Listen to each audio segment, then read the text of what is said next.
bit of sound. This was really... This is disturbing as anything.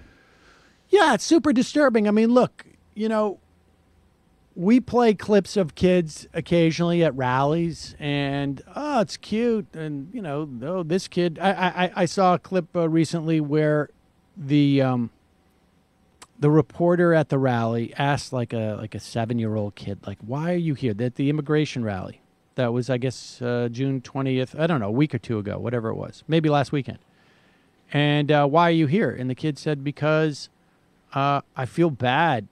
If I was separated from my mom, I'd be upset. And we shouldn't do that to kids.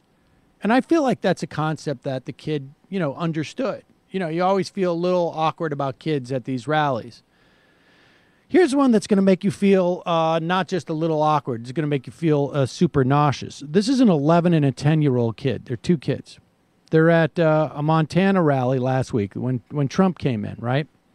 And they're out there with MAGA hats on, MAGA shirts. And listen to what their parents are teaching them. What are the issues that are most important to you that Donald Trump has brought up this year? I mean, building a wall. We don't want Mexicans. No. Or illegal immigrants. Uh-huh. And so why is that important to you? Because we already have enough people in the United States. Yeah, and the Mexicans are coming over here and overpopulating us. Cute kids, right? Aren't they just precious? And you hear, I think you hear, I don't know, I hear laughter in the background, and it sounds to me like maybe it's like their parents. Like, oh my God, look at the kids. It's so cute how they're parroting our racist tropes. That's what it sounded like to me. Unbelievable. Really unbelievable. I mean, totally believable, right? Right. I mean, completely and totally. Expected. But this is, you know, this is how this stuff grows. Some kids there feeling very insecure about their economic situation. But it's in Montana, so screw them. With all due respect. Really, good luck, guys.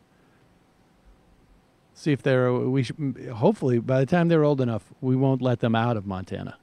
We'll keep that. We'll be concerned about the reservations and other people in Montana.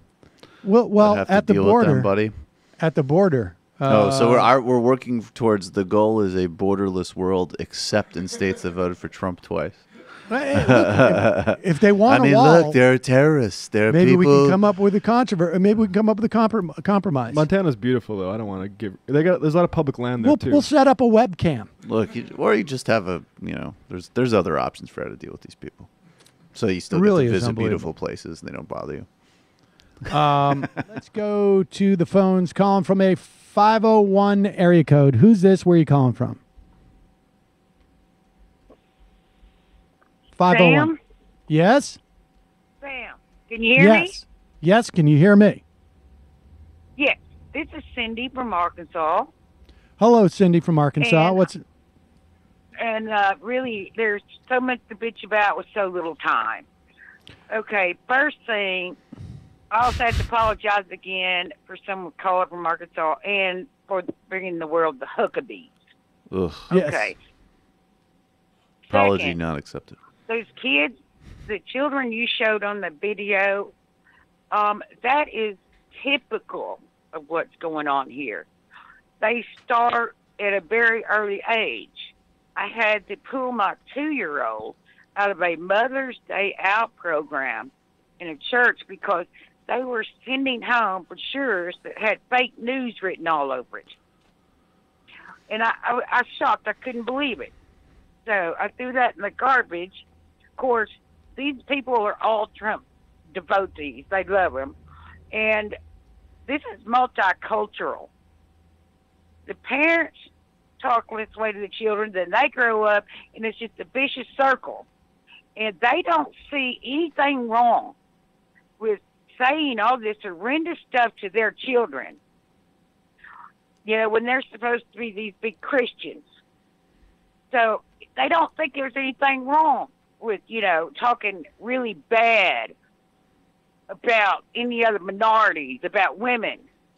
So these kids grow up, and it's a vicious circle where their teachers, their parents, all their family, their extended parents, their neighbors all think one way. So it's very difficult to break out of that bubble.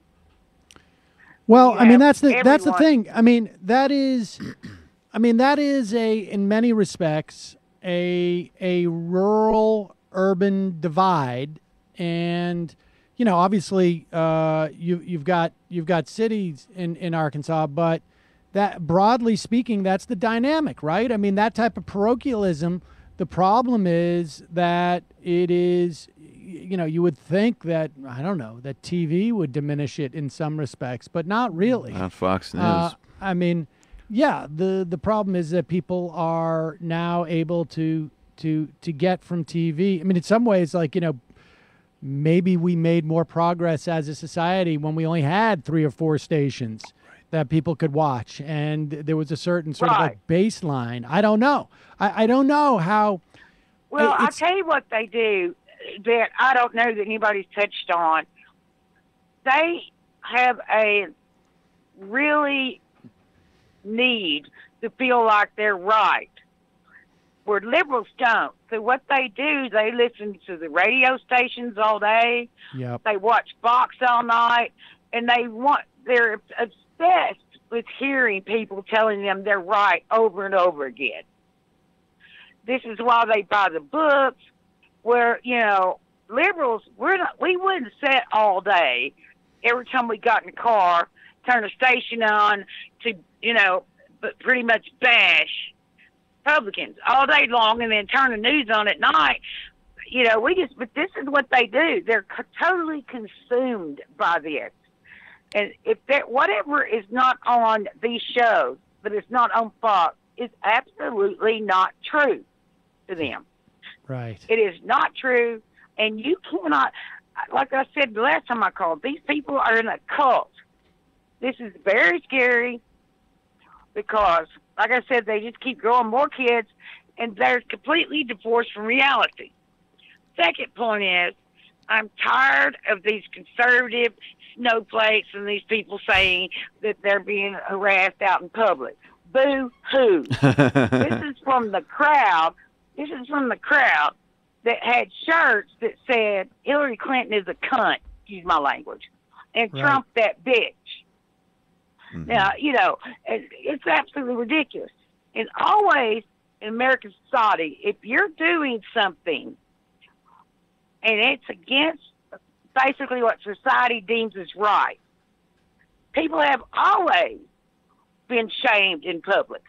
Well, I'll tell you something. I mentioned earlier that I was listening to Glenn Beck briefly this morning, and he was saying, he was complaining about this very thing, and he was talking specifically about, now I remember, pornography. He's saying, we all heard about the liberals back in the day protecting pornography because it's a free speech issue, and now there's pornography everywhere. You get on a plane, it's right next to you. You can watch it on the TV. You can read about it. Putting aside the fact that that's actually not the case, but assuming even if it was, even though I was stipulating that it was, he said, now what's hated is if you talk about conservative, you're despised. And here's the thing. There's a difference between the government infringing upon the right for people to read or produce pornography, and the government does infringe upon it to some degree because there's supposedly a societal interest in doing so, and just people not liking you because your views are odious. That's a difference. Wasn't a lot of the rhetoric of protecting, as an example, the rights of, I don't know, somebody like Larry Flint, and granted, I'm literally going off of watching the movie here, so you would know better than me, but we don't like your magazine. Maybe we think you're a scumbag, but we're still going to rep you as ACLU attorneys because there's a principle at stake. It's nothing to do with liking people or sanctioning what they do. It's a legal principle. But they have now conflated that, right? Where it's it's a free speech issue if you don't like me because I'm a conservative. You're trying to stifle my speech. I'm a racist. I had the same thing. That's right. I had the same thing happen when, you know, and I don't want to relive this, but there was an email thread that I was on with my dad. Mm. And We're unfortunately, someone close to him was on it as well.